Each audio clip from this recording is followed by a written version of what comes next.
नमस्कार दोस्तों, मैं नरेश चौक से और आज के वीडियो में हम डिपोजिशन एफिशिएंसी को समझने वाले हैं। डिपोजिशन एफिशिएंसी क्या होती है और किस वेल्डिंग में सबसे ज़्यादा डिपोजिशन एफिशिएंसी होती है, आज हम उसको भी समझेंगे।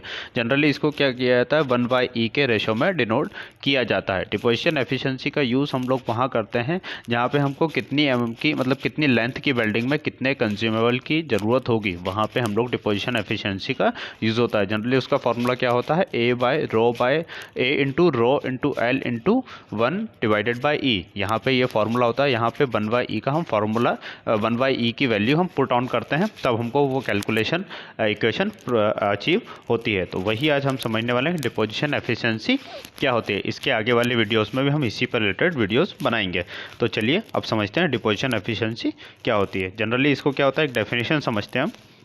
In building, deposition efficiency is the ratio of amount built metal, means जो जितना अमाउंट का हमने बेल्ट मेटल डिपॉजिट किया है और जितना अमाउंट में हमने इलेक्ट्रोड कंज्यूम किया है, ये दोनों रेशो होते हैं डिपोजिशन एफिशिएंसी के। इसको हम मैथमेटिकली देखते हैं क्या होता है। मैथमेटिकली अगर हम लोग देखते हैं इसको फॉर्मूले में, अमाउंट ऑफ बेल्ट मेटल मतलब कितने अमाउंट में हमने बेल्ट मेटल किया है, मेटल बेल्ट किया है, और divided by amount of electrode consume, कितना, और divided by amount of electrode consume, means कितने अमाउंट में हमारा इलेक्ट्रोड कंज्यूम हुआ है और कितने अमाउंट में हमने बेल्डिंग को मतलब मेटल को बेल्डिंग परफॉर्म की है। ये इन दोनों का रेशो होता है डिपोजिशन एफिशिएंसी। अब हम समझते हैं किस बेल्डिंग में सबसे ज़्यादा डिपोजिशन एफिशिएंसी होती है। सबसे पहले हम देखते हैं SMAW मतलब सील्डेड मेटल आर्क वेल्डिंग, जिसको कि इलेक्ट्रोड से परफॉर्म किया जाता है। उसमें होती है 55% की डिपोजिशन एफिशिएंसी। इसके बाद जो आती है हमारी टिग और मिग, इसमें आती है हमारी 95% की डिपोजिशन एफिशिएंसी। उसके बाद हम देखते हैं FCAW मतलब फ्लक्स कोड आर्क वेल्डिंग, इसमें अप्रॉक्स होती है 90% की डिपोजिशन एफिशिएंसी। और इसके बाद आती है हमारी SAW मतलब सबमर्ज्ड आर्क वेल्डिंग, इसमें 100% डिपोजिशन एफिशिएंसी होती है, मतलब इसमें कोई भी लॉस नहीं होता है। जितना कि हम इलेक्ट्रोड दे रहे हैं, कंज्यूम कर रहे हैं, उतनी ही हमारी मेटल को वेल्डिंग परफॉर्म होती है। तो इसमें 100% ऑन एन एवरेज 99 से 100% तक इसकी डिपोजिशन एफिशिएंसी होती है।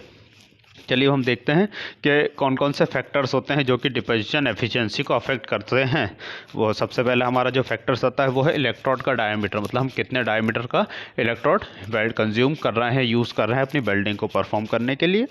इसके बाद आता है हमारा the type of power source, हम किस टाइप का पावर सोर्स यूज़ कर रहे हैं, AC कर रहे हैं, DC कर रहे हैं, किस टाइप में हम लोग वेल्डिंग परफॉर्म कर रहे हैं। इसके बाद आता है वेल्डिंग टेक्निक, कौन सी हम लोग वेल्डिंग टेक्निक यूज़ कर रहे हैं। जैसे कि बहुत सारी वेल्डिंग टेक्निक्स होती हैं, SAW, SMAW, GMAW, टिग, मेग, और इसके बाद होता है fusion welding, electric arc, laser beam. ये सारी वेल्डिंग्स में हम कौन सी वाली वेल्डिंग परफॉर्म कर रहे हैं, ये सारी चीज़ों में डिपेंड करती है। इसके बाद आता है ऑपरेटर्स स्किल, ये सबसे इंपॉर्टेंट होता है ना, कि जो हमारा ऑपरेटर है, जो हमारा वेल्डर है, उसकी कितनी स्किल्स है जो कि वेल्डिंग परफॉर्म कर रहा है।